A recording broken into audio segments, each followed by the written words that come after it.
Inspired by Bill Maher's new rule, I want to also announce a new rule. New rule. Stop sending me videos of collaborative songs with artists singing or playing instruments long distance. It has been several weeks since the quarantine period began and I'm still getting them on a daily basis. They're no good. None of them are good. Also, some of them are backed by publicists who are so insistent that they clog my emails. And I have had to go through 50 emails a day at least. So I don't need you to tell me that you wanted to make sure I watched this piece of awfulness. I probably have, and it probably sucks. And some of these videos, they involve musicians whose works I really admire, so I don't want to be the asshole who says that I think the video is no good. But I'm not as annoyed by these artists as I am by the publicists themselves. I understand they're doing a job, and I'm friends with some of them because they're genuinely pleasant people.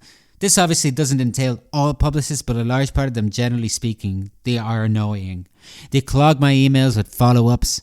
They send me stuff that is no good and sell it like it's hot shit, and they're really just invasive. I mean, I get publicists trying to get in touch with me for things on Jazz's, on my personal email, social media, and even website. And the latter is truly hard because, I would love for people who visit my website to talk to me about my website. I don't want you to get in touch with me on my website on inartemat.com and talk with me about Jazz's or Fred Film Radio.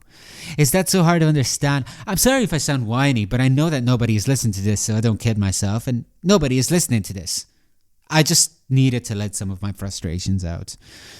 Speaking of trends, another trend I've noticed in the podcasts I listen to is hosts saying stuff like, we've got so much to talk about, and then they don't.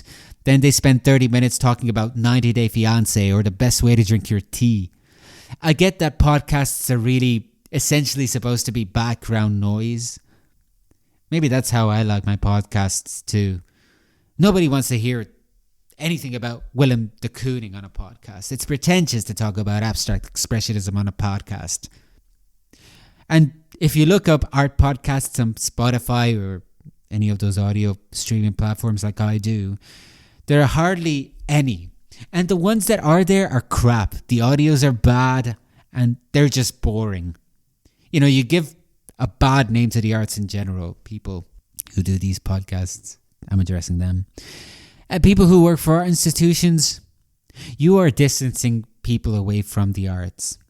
I was just speaking to my mother this morning and she was also like, she implied that artists are just doing nothing nowadays. Like they just, their work isn't important. That type of thing. And it's also because of these art institutions. I mean, you present an image of the arts that doesn't reflect real life. You make it seem boring, scary, and frightening. And essentially, you do it because you hope to legitimize your work enough to get grants from the government. But I wanted to talk about this too. I do appreciate that the Carlo Vivari International Film Festival has officially announced its cancellation for this year. And that essentially it decided that they will not be doing a virtual version of the festival, like so many other film festivals are doing now. The Carlo Vivari Festival is a festival I'm quite fond of, and really I appreciate this effort. Because online festivals don't work. I mean, online film festivals, it works for music and other things like that. If the audio is okay, it's good. But film festivals are all about the experience. And watching movies on a computer screen really isn't like going to the cinema. I know I'm not saying something that people don't already know, but it's just a different type of experience. And the internet in general is a space for content fatigue. Even when you wake up and say, today I'm going to do a Sergei Eisenstein marathon or a Bela Tarr marathon or whatever, you know that most people are still just going to end up binge watching Friends instead. So I'm happy Carlo Vivari said it will not be doing a KVIFF goes online type of deal. That's the right way of showing respect to the art of cinema. What it could do, I guess, instead of screening movies online is organize online talks and masterclasses. I mean, that would be interesting, but I am doubtful that it would work because, again, I get the impression that people are just lazy about that. In that case, maybe we're all better off staying at home, not only for as long as the government tells us to, but stay at home for the rest of our lives. There's nothing to see out there, folks. Nothing. There's nothing to see that we haven't already seen. And let me tell you something. The earth is definitely 100% flat. Anybody who says otherwise, they're part of the conspiracy. It's all one big conspiracy. And the moon, you know what? The moon is made of cheese.